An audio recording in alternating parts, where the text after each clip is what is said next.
মুমিনের হৃদয় বয়ে যায় আধ্যাত্মিকতা ও শান্তি। এবার রমজানকে কেন্দ্র করে মাসব্যাপী কর্মসূচি ঘোষণা করেছে বাংলাদেশ ইসলামী ছাত্র শিবির। পাশাপাশি মসজিদ ভিত্তিক মন্তব্য ও কুরআন তালিম কোর্স আয়োজন করবেন তারা। ছাত্র শিবিরের কর্মসূচির মধ্যে রয়েছে শাখাভিত্তিক স্বাগত শোভাযাত্রা, সংগঠনের সব স্তরের শিক্ষার্থীদের নিয়ে ইফতার মাহফিল, মাসব্যাপী ফ্রি অর্থসহ কোরআন উপহার প্রদান, প্রত্যেক জনশক্তি নিজে তেলাওয়াত করবেন এবং নতুন করে অন্তত একজন শিক্ষার্থীকে কোরআন শেখানো।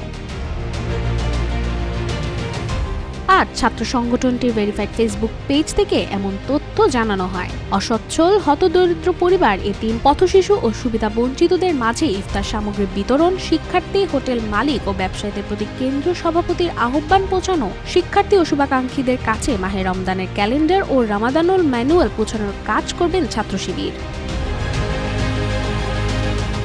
একই সঙ্গে মাসব্যাপী প্রোডাক্টিভ রমাদান শীর্ষক আলোচনা সভা, সেমিনার ও কালচারাল ইভেন্ট আয়োজন করতে বলা হয়েছে সংগঠনের নেতাকর্মীদের। রমজানের পুরো মাসে বিভিন্ন শাখা তাদের সুবিধা মতো সময়ে এই কর্মসূচি পালন করবেন। রাশিকা হোসেন, রূপালী বাংলাদেশ।